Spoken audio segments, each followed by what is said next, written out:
नमस्कार, बहुत स्वागत है आपका। आप देख रहे हैं मॉर्निंग ब्रेकिंग न्यूज। मैं हूं आपके साथ ऋतु ज्ञानवानी। सबसे पहले बात रतलाम की, जहां पर प्लास्टिक फैक्ट्री में आग लगी है। भीषण आग की तस्वीरें भी आपको दिखाएंगे। हालांकि अभी कारणों का पता नहीं चल सका है। दमकल की गाड़ियां मौके पर मौजूद है और आग बुझाने का प्रयास भी लगातार किया जा रहा है। इंडस्ट्रियल एरिया की यह घटना इस वक्त हम आपको बता रहे हैं। प्लास्टिक फैक्ट्री में भीषण आग लगी है और देखते ही देखते इस आग ने विकराल रूप ले लिया है। ये तस्वीरें रतलाम की प्लास्टिक फैक्ट्री में, ये भीषण आग की तस्वीरें इस वक्त आप देख रहे हैं। कई सारी गाड़ियां मौके पर मौजूद है दमकल की और आग बुझाने का प्रयास किया जा रहा है। किन्हीं कारणों से आग लगी, इसकी अभी जांच हो रही है। अभी सामने नहीं आ पाई है वजह, पर जांच पड़ताल हो रही है। तस्वीर आपके सामने, कितनी भीषण ये आग है और विकराल रूप लेती हुई ये आग साफ तौर से दिखाई दे रही है और सब कुछ इसने अपने आगोश में ले लिया, जलाकर खाक कर दिया। टीम पहुंची हुई है, बुझाने का प्रयास निरंतर जारी है। दमकल की गाड़ियां पहुंची हुई हैं। रतलाम की तस्वीरें इस वक्त आप देख रहे हैं। यह प्लास्टिक फैक्ट्री है जिसमें यह आग लगना बताई जा रही है और लाखों करोड़ों का सामान इस फैक्ट्री में था जो जलकर पूरी तरह से खाक हो चुका है और लाखों करोड़ों का नुकसान हुआ है। दमकल की गाड़ियां प्रयास कर रही हैं। आधी रात को ये आग लगना बताई जा रही है और अभी तक ये आग की लपटें उठाई साफ तौर से दे रही हैं। धुएं के गुबार से समझा जा सकता है कि कितनी भीषण ये आग होगी। लगातार प्रयास आग बुझाने के, पर अब तक काबू नहीं पाया जा सका है। कुछ थोड़े हिस्से में आग अभी भी बची है। कोशिशें लगातार जारी है। दो तस्वीरों के जरिए आपको दिखा रहे हैं। अंधेरे में ये आग लगी, किस तरह से विकराल रूप लिया, बढ़ती चली गई और देखते ही देखते सब कुछ नष्ट हो गया। दूसरी तस्वीर आप देख रहे हैं, मौके पर टीम मौजूद है, उजाला हो चुका है। लगातार रात भर से प्रयास हो रहा था, अब भी जो है प्रयासरत हैं सभी के सभी टीम के लोग कि कैसे न कैसे करके जल्द से जल्द आग पर काबू पा लिया जा सके। और ये मेरे पीछे आप देख सकते हैं किस तरह से रतलाम का जो इंडस्ट्रियल एरिया है उसके एक फैक्ट्री में, जो प्लास्टिक फैक्ट्री है उसमें बड़ी आग लगी है। फायर फाइटिंग का काम यहाँ पे जारी है और ये देखिए आप 4 से 5 दमकल की गाड़ियाँ और जो दमकल के जो कर्मचारी है वो लगातार यहाँ पे जुटे हुए हैं आग पर काबू पाने के लिए। तो सुबह 4 से 5 बजे के बीच ये आग लगी थी और इस आग की लपटें दूर दूर से देखी जा सकती थी और ये फायर फाइटिंग के जो इंतजामात है वो यहाँ पे काफ़ी है। आसपास की भी करीब आधा दर्जन क्षेत्रों से फाइटर जो है यहाँ पर बुलाए गए हैं और फायर फाइटिंग का काम यहाँ पर जारी है। तो अभी जो ये प्लास्टिक फैक्ट्री बताई जाती है उसमें कारणों का पता नहीं लग पाया है, लेकिन आग बहुत बड़ी थी। जो लपटें हैं वो अब कहीं ना कहीं दिखाई नहीं दे रही है, लेकिन धुआं है, यानी आग बरकरार है यहाँ पर। और जो फायर फाइटर्स है वो लगातार जुटे हुए हैं। करीब 2 से 3 घंटा और लग सकता है इस आग पर काबू पाने में। तो आप देख सकते हैं कि रतलाम का इंडस्ट्रियल एरिया है और लगातार इस पर आग जो है उसे रोकने के लिए यहाँ पर दमकल के जो कर्मचारी है वो जुटे हुए हैं। कैमरामैन नरेंद्र के साथ सुधीर जैन, न्यूज़ 18 रतलाम।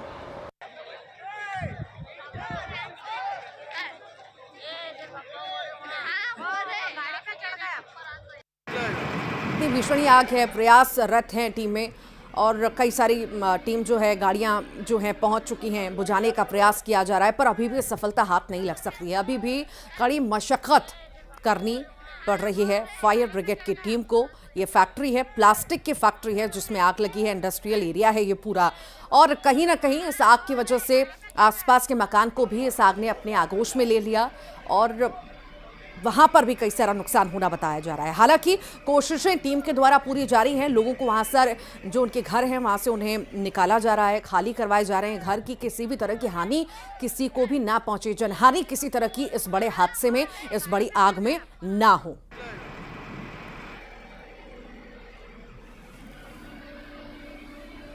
और जानकारी लेंगे, सहयोगी बताएंगे कि आखिर स्थिति अभी कैसी बनी हुई है। सुधीर जैन हमारे साथ रतलाम से लाइव जुड़ गए हैं। सुधीर, तस्वीरें हम देख रहे हैं, कितनी भीषण ये आग है। आखिर अभी कैसी स्थिति बनी हुई है, कितना समय और लग सकता है और आसपास में मकान भी हैं जिसको ये आग ने अपनी चपेट में ले लिया, अपने आगोश में ले लिया है। कैसे लोगों को सुरक्षित बाहर निकाला जा रहा है, अभी कैसी स्थिति है बताइए और तस्वीरें भी दिखाइए।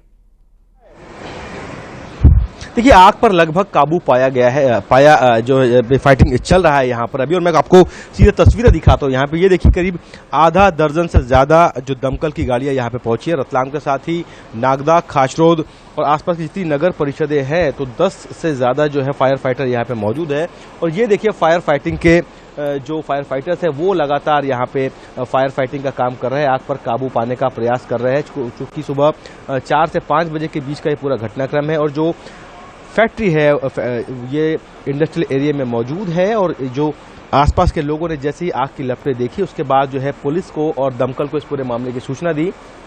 और ये आप जो धुएं का गुबार देख रहे हैं, उससे ही आसानी से समझा जा सकता है कि आग कितनी यहाँ पे विकराल रूप ले चुकी होगी। क्योंकि सुबह होते होते जिस मुस्तैदी के साथ में दमकल के लोगों ने और जो नगर निगम के साथ ही जो आसपास के पुलिस प्रशासन की टीमों ने काम किया, तो आग पर करीब करीब यहाँ पे काबू पाया है। लेकिन प्लास्टिक है, जब तक के इसे पूरा जो है हटा करके इसके अंदर पानी नहीं मारा जाएगा, तब तक के आग काबू नहीं पाती है। और इसमें करीब 3 से 4 घंटे और लग सकते हैं। क्योंकि ये पूरा कवर्ड शेड है, तो इस कवर्ड शेड को जो है जेसीबी की मदद से हटाया जा रहा है। आसपास की जो ये फैक्ट्री के अंदर जो दीवारें बनी है, उसे भी यहाँ पे तोड़ा गया है। तो जेसीबी भी अंदर यहाँ पे भेजी गई है। और ये आप देख सकते हैं, फायर फाइटर जो है लगातार पानी की बौछारों के माध्यम से जो है इस आग पर काबू करने का प्रयास कर रहे हैं। चूंकि पीछे रिहायशी एरिया है, वहां तक के आग नहीं फैली है, सभी लोग यहाँ पर सुरक्षित है। हालांकि ये जो फैक्ट्री है वो जलकर पूरी तरह से खाक हो गई है और करोड़ों रुपए का यहाँ पे नुकसान हो गया है। और ये धूल का गुबार आप देख रहे हैं और बड़ा एक कवर्ड शेड यहाँ पे बना हुआ है, जिसे हटाया गया है, जेसीबी की मदद से तोड़ा गया है। क्योंकि राहत की बात ये मान सकते हैं कि कड़ी मशक्कत करनी पड़ी कई घंटों तक, पर आखिरकार आग पर काबू पा ही लिया गया। आप लगातार नजर बनाए रखिएगा, आपसे अपडेट हम लेते रहेंगे। बहुत बहुत शुक्रिया। आगे बढ़ते हैं और अब बात होगी छत्तीसगढ़ की, जहां पर तेजी से कोरोना पैर पसार रहा है। एक्टिव केसेस जो हैं वो 100 के पार हो चुके हैं। प्रदेश में कोरोना के 27 नए मरीज मिले हैं। रायगढ़ में 9, दुर्ग से 5, रायपुर 4, बस्तर, कोरिया, बेमेतरा 2-2 मरीज यहां से मिले हैं। बालोद, धमतरी, सुकमा में 1-1 मरीज मिले हैं। प्रदेश में एक्टिव मरीजों की संख्या 107 पर पहुंच चुकी है। रायपुर में एक्टिव मरीजों की संख्या 20, पॉजिटिव दर 0.58% है। कोरोना पैर पसार रहा है, लगातार मामले सामने आ रहे हैं। कहीं पर हम ये भी देख रहे हैं अस्पतालों में कर्मचारी भी इसकी चपेट में आ रहे हैं और साथ ही साथ बाहर भी लोग कोरोना की चपेट में आ रहे हैं। नए वेरिएंट ने कहीं ना कहीं अब डर पैदा कर दिया है। क्योंकि नए मामले जिस तरह से सामने आ रहे हैं, डर होना भी स्वाभाविक है। ज्यादा जानकारी हम लेंगे, उमेश मौर्य सहयोगी हमारे जुड़ गए हैं। उमेश, कोरोना पैर पसार रहा है छत्तीसगढ़ में, आखिर स्वास्थ्य विभाग कितना अलर्ट है और आखिर क्या कहा जा रहा है? क्या ये बाहरी लोग हैं जो आ रहे हैं विदेशों से, उनके द्वारा फैल रहा है या कुछ और लापरवाहियां? देखिए, नए वेरिएंट के बीच जो कोरोना के मरीज हैं वो लगातार प्रदेश में मिल रहे हैं। अगर एक्टिव केस की बात करें तो 107 जो है प्रदेश में एक्टिव केसेस हो गए हैं। कहीं ना कहीं ये जो आंकड़े लगातार बढ़ते हैं, ये चौंकाने वाले आंकड़े हैं। हालांकि स्वास्थ्य विभाग ने पहले ही अलर्ट जारी कर दिया है कि अगर किसी को भी इस तरह की सर्दी, खांसी या बुखार जैसी स्थिति निर्मित होती है तो तत्काल वो अपने स्वास्थ्य केंद्रों पर पहुंचे, नज़दीकी स्वास्थ्य केंद्र में, और इलाज कराए और होम क्वारंटाइन हो जाए। चूँकि पहले भी जिस तरीके से जारी किया गया था कोरोना गाइडलाइन का, उसका पालन करने के लिए हिदायत दी गई है। इसके साथ ही टीम गठित की गई है स्वास्थ्य विभाग की ओर से और उन लोगों को हिदायत दी गई है कि इस तरीके के कहीं भी मामले अगर आते हैं तो तत्काल उन पर इलाज किया जाए और उन्हें होम क्वारंटाइन कर उनका इलाज किया जाए। इसके साथ ही अगर हम कहें तो जो बाहर से जो लोग आ रहे हैं, चूंकि छुट्टी मनाकर कई लोग जो है विदेश यात्रा या अन्य प्रदेशों से लौट कर वापस आ रहे हैं, तो कहीं ना कहीं उनके सर्दी, खांसी और तबियत खराब होने का जो सिलसिला है वो शुरू हो गया है। ऐसे में जब वो जांच कराने पहुंचते हैं तो कोरोना पॉजिटिव होते हैं। लिहाजा जो स्वास्थ्य विभाग है उन्हें तत्काल जो दवा है या जो गाइडलाइन है उनको हिदायत देती है और उसको बाद उन्हें क्वारंटाइन करने के निर्देश देते हैं। हालांकि अगर बिलासपुर की बात करें तो बिलासपुर में अभी किसी इस तरह की स्थिति नहीं है, लेकिन प्रदेश में 27 मामले निकलकर आज सामने आए हैं। तो कहीं ना कहीं चौंका देने वाले मामले हैं। तमाम चीजों पर ध्यान देना और कहीं ना कहीं गाइडलाइंस जो दी गई हैं उन्हें फॉलो करना। फिलहाल बहुत शुक्रिया उमेश। आगे बढ़ते हैं और बात करते हैं कुत्तों के आतंक की। उज्जैन में भगवान महाकाल के दर्शन करने आए इटली के एक शख्स को कुत्ते ने काट लिया। 76 साल के एड्रोसोन फिंची को जिला अस्पताल भर्ती कराया गया, जहां से प्राथमिक उपचार के दौरान फिंची रवाना हो गए। मध्य प्रदेश की हम बात कर रहे हैं। अलग अलग जगह पर कुत्तों का आतंक जारी है और कुत्तों के आतंक से कहीं ना कहीं लोगों में डर का माहौल बना हुआ है। टीकमगढ़ की हमने कल तस्वीर आपको दिखाई थी कि किस तरह से 3 लोग डॉग बाइट के शिकार हुए। उसके बाद आज उज्जैन की हम बात कर रहे हैं, दर्शन के लिए शख्स गया हुआ था, इटली से आया हुआ था और डॉग बाइट का शिकार हो गया। ज्यादा जानकारी के लिए अजय पटवा हमारे साथ लाइव जुड़ गए हैं, वो जानकारी देंगे। अजय, कुत्तों का आतंक पूरे मध्य प्रदेश में जारी है। कल ही हमने तस्वीर देखी थी, 3 लोग शिकार हुए थे डॉग बाइट का। एक और तस्वीर उज्जैन से सामने आई और खास बात यह भी है कि पर्यटक आते हैं बड़े खुशी से, उत्साह के साथ, और अगर ऐसी स्थिति बन जाए तो फिर क्या सामने वाले के उस पर प्रभाव पड़ेगा? जी देखिए, उज्जैन के महाकालेश्वर मंदिर में हजारों और लाखों की संख्या में श्रद्धालु आते हैं। ऐसे में ये विदेशी सैलानी भी उज्जैन आए थे नए वर्ष पर भगवान महाकाल के दर्शन करने के लिए। पर जिस तरीके से देखने में आया है कि वहां पर आवारा कुत्तों का इतना आतंक है कि आए दिन श्रद्धालुओं को कुत्तों के काटने की घटनाएं सामने आती है। इसके बाद भी महाकाल मंदिर प्रशासन कुछ नहीं कर पा रहा है, ना ही नगर निगम कुछ कर पा रहा है। ऐसे में विदेशी जो इटली से श्रद्धालु आए थे, विदेशी पर्यटन, इनके साथ घटना घटित हो गई और कुत्ते ने इनको काट खाया। इसके बाद जिला अस्पताल पहुंचे, यहाँ पर इनको टिटनेस जो है रेपीज का इंजेक्शन लगाया गया। इसके बाद इनको रवाना कर दिया गया।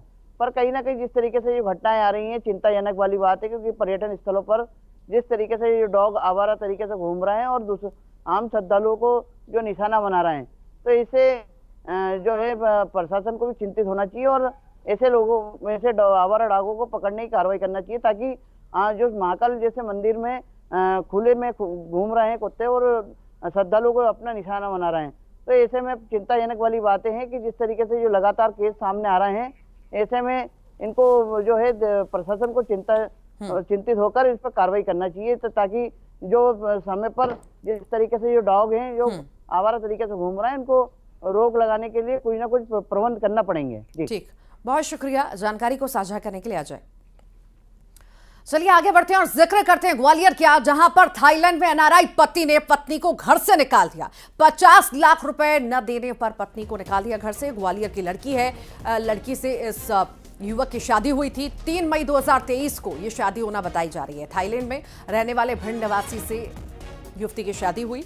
ग्वालियर आकर पीड़िता ने इसकी शिकायत की है। महिला थाने में पति समेत 4 पर मामला फिलहाल दर्ज हो गया है। तो थाईलैंड में पति रहता है और पत्नी को घर से निकाल दिया। एनआरआई पति ने 50 लाख रुपए की डिमांड पति द्वारा की जा रही थी, जो न देने पर पति ने पत्नी को घर से बाहर निकाल दिया। फिलहाल ग्वालियर पहुंची युवती, मामला दर्ज कराया। 4 के खिलाफ मामला दर्ज हो चुका है। दोनों की शादी 3 मई 2023 को हुई थी और उसके बाद अब ये घटनाक्रम सामने आया है। और अब बुलेटिन में बात हड़ताल की। हड़ताल खत्म हो चुकी है, व्यवस्थाएं बहाल हो चुकी हैं, काम पर ड्राइवर्स लौट चुके हैं, सड़कों पर यातायात बहाल हो चुका है। केंद्र से बातचीत के बाद सहमति बन चुकी है। ये बड़ी जानकारी इस वक्त हम आपको दे रहे हैं। 2 दिन से हम लगातार तस्वीरें देख रहे थे किस तरह से हाहाकार मचा हुआ है देश के अलग अलग हिस्सों में, अलग अलग राज्यों में और मध्य प्रदेश के अलग अलग जिलों में। किस तरह की स्थिति निर्मित हो रही थी।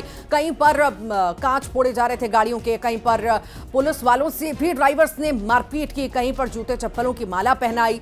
तो अलग अलग तस्वीरें हमें देखने को मिली। पेट्रोल पंप पर भी हमने देखा कि कैसी स्थिति निर्मित हुई। सब्जी मंडी की भी तस्वीरें दिखाई। अब जो है राहत मिलती नजर आ रही है। सेवाएं बहाल हो चुकी हैं, ड्राइवर्स अपने काम पर लौट चुके हैं। हड़ताल खत्म, व्यवस्थाएं बहाल।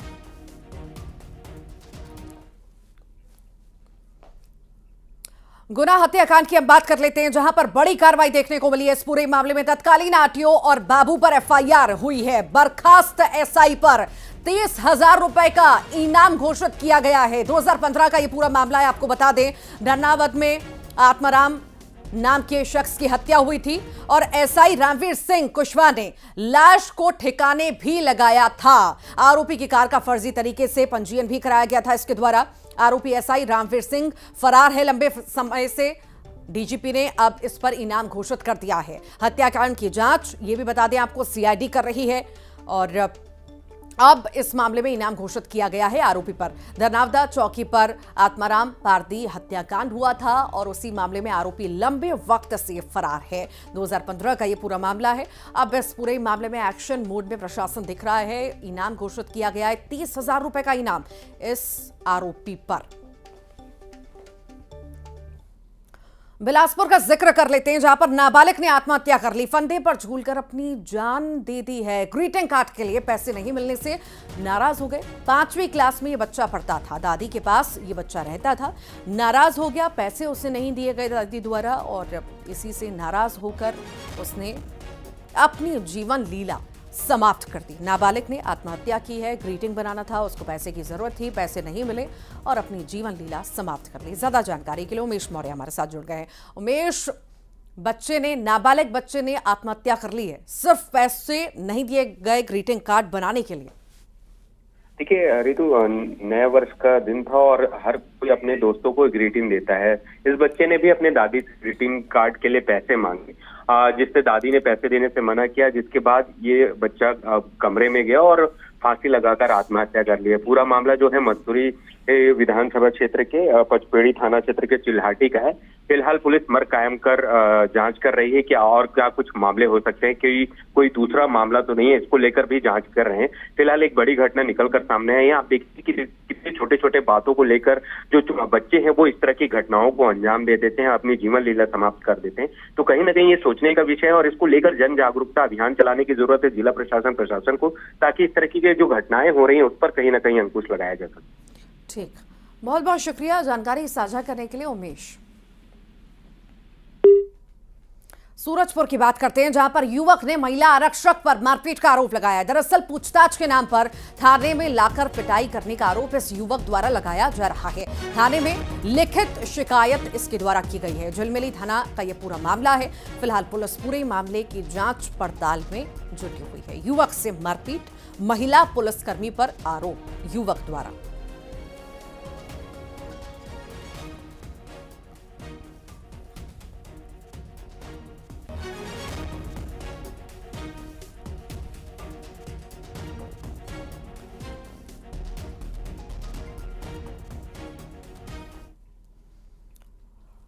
दुर्ग से बड़ी खबर की हम बात कर लेते हैं, जहां पर हत्याकांड का खुलासा हुआ है। दोस्त ने ही उतारा था मौत के घाट। दोस्त को पैसों के विवाद में हत्या कर दी थी। पुलिस ने आरोपी को गिरफ्तार कर लिया है। 24 घंटे के अंदर गिरफ्तार किया है। बड़ी उपलब्धि पुलिस के लिए। कुम्हारी थाना क्षेत्र का यह पूरा मामला इस वक्त हम आपको बता रहे हैं। पैसे के लेन देन को लेकर के विवाद हुआ दो दोस्तों में, और दोस्त ने ही दोस्त को मौत के घाट उतार दिया और हिरासत में भी ये आरोपी आ चुका है। 24 घंटे के अंदर पुलिस ने इसे हिरासत में ले लिया। बड़ी सफलता पुलिस के लिए।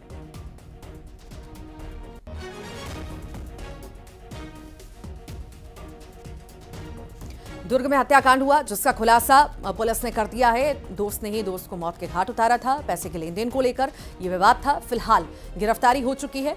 जांच पड़ताल पूरे मामले में जारी। मामला है यहाँ पे मृतक और जो आरोपी हैं दोनों ने रात को शराब साथ में पिया था, और शराब पीने के बाद दोनों के बीच में किसी मुद्दे को लेके बहस हुई थी, जिसमें दोनों के बीच हाथापाई हुई। तो इसी दौरान आरोपी ने एक पत्थर उठा के। दुर्ग से बड़ी खबर की अब हम बात कर लेते हैं, जहां पर नशे के खिलाफ पुलिस ने बड़ी कार्रवाई की है। गांजे की तस्करी करते 4 आरोपी गिरफ्तार हुए हैं। आरोपियों में 3 महिलाएं भी शामिल हैं। कार से गांजे की ये तस्करी किया करते थे। 32 किलो गांजा इन सभी से जब्त हुआ है। कुम्हारी पुलिस ने ये बड़ी कार्रवाई को अंजाम दिया है। जानकारी बता रहे हैं, ये दुर्ग की खबर है, जहां पर नशे के खिलाफ बड़ी कार्रवाई हमें देखने को मिली है।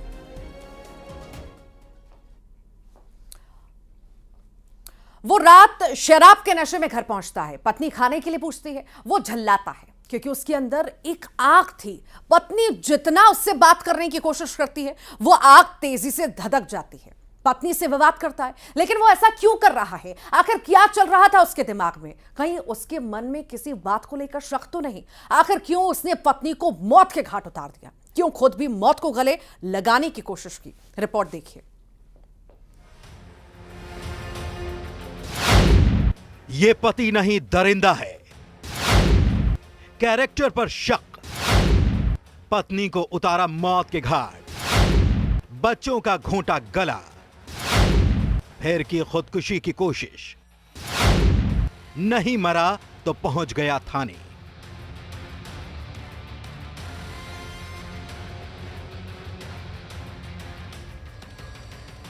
यह कहानी नहीं बल्कि हकीकत है।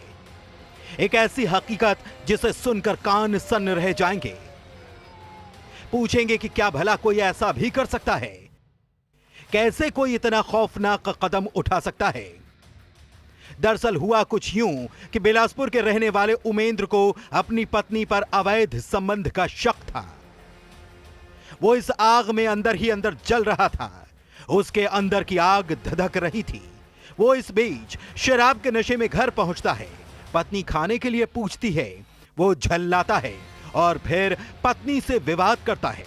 वो शक के नशे में चूर रहता है और उसके दिमाग पर खूनी खेल चलता रहता है। अपनी पत्नी से विवाद करते करते उसकी गला घोंटकर वो हत्या कर देता है। आरोपी सुबह थाना ही आ गए थे हत्या करने के बाद में। आरोपी थाना आ गए थे घटना करने के बाद में और बताया कि मेरे ऐसे ऐसे अपनी पत्नी चरित्र शंका पर लेकर पहले से योजना बना लिए थे कि ये कल इसका पत्नी का और बच्चों का हत्या करना है।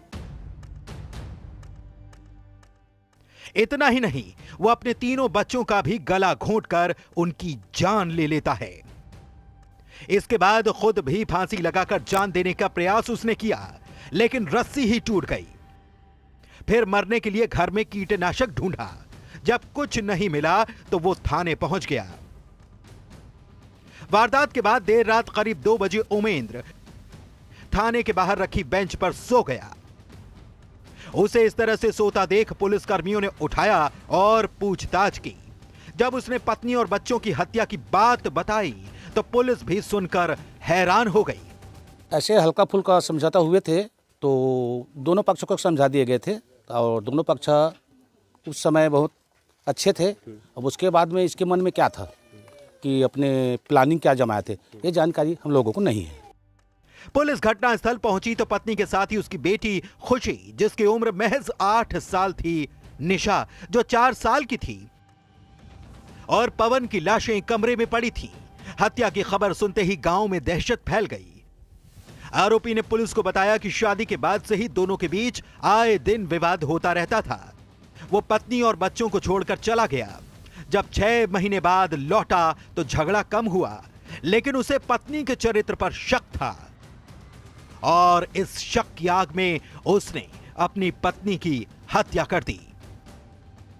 Bureau report, news 18।